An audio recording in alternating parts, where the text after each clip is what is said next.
BBAలో university second rank, third rank సాధించడం Sun International విద్యార్థులకే సాధ్యం.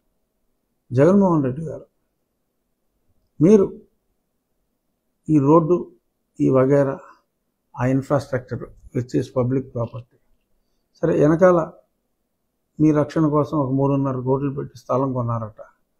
అది గవర్నమెంట్ స్థలమే కాబట్టి అది ఎలాగో గవర్నమెంటే ఉంచుకుంటుంది.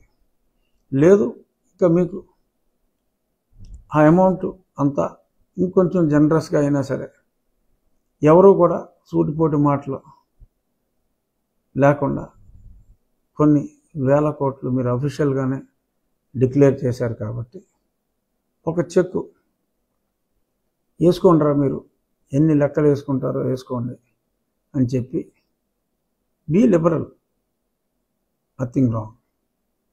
ఎందుకంటే మీరు ఇక్కడ ఎంత సంపాదించారు ఇవన్నీ, ఆ తర్వాత రేపు లిక్కర్ స్కాము లేకపోతే శాండ్ స్కాములు ఇవన్నీ కూడా వెలికి తీసిన తర్వాత రావచ్చు. అలాగే మరి అదేదో సరే అవన్నీ కూడా త్వరలో రావచ్చు. కానీ ఈలోపు మీరు ఇటువంటి నింద, ఫర్నిచర్ కొట్టేశాడు లేకపోతే కంప్యూటర్లు కొట్టేశాడు, ఎందుకంటే మీరు తిరిగి ఇవ్వలేదనుకోండి ఆ డబ్బు, కంప్యూటర్ కొట్టేశాడంటారు, సోఫాలు కొట్టేశాడంటారు, పెద్ద పెద్ద టీవీలు కొట్టేశాడంటారు. ఇవన్నీ అవసరమా? ఆర్థికంగా చితికిపోయిన కోడెల గారినే మరి అంతగా మాట్లాడారు. మరి ఆర్థికంగా దేశంలోనే అత్యంత ధనికుడైన ముఖ్యమంత్రి, అత్యంత ధనికుడైన వన్ ఆఫ్ ది పారిశ్రామికవేత్త అయినా మీకు పోనీ కాదుకూడదంటే రూపాయి జీతం తీసుకున్నాను, ఈ 5 ఏళ్ళలో నాకు ఒక 50 లక్షలు అంత జీతం వచ్చేది, అదో 1 కోటి రూపాయల జీతం వచ్చేది అనుకుంటే పోనీ ఆ 1 కోటి అన్న మినహాయం చేసుకోండి. మీరు చేసిన అమౌంట్లో ఆ ఫిగర్ ఎంతో సంషేర్గా తేల్చి కట్టేస్తే ఇటువంటి నీలాపనిందలో పడవలసిన అవసరం ఉండదు.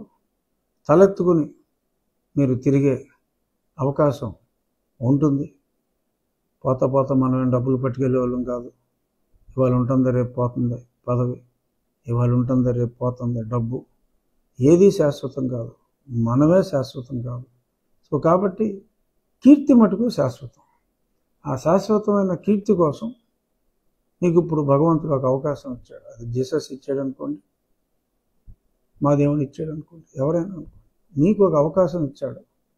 సంషేర్గా వేయండి, లెక్కలు తీసుకోండి అని మీకు ఒక చెక్కు ప్రభుత్వానికి రాసి ఇచ్చే విధంగా మీకు అవకాశం వచ్చింది. ఇది మిగిలిన తర్వాత రోజుల్లో కూడా ఎవరో పర్మనెంట్ కాదు, వాళ్ళు కూడా ఇదే సిద్ధాంతాన్ని ఫాలో అవటానికి ఉంటుంది అని చెప్పి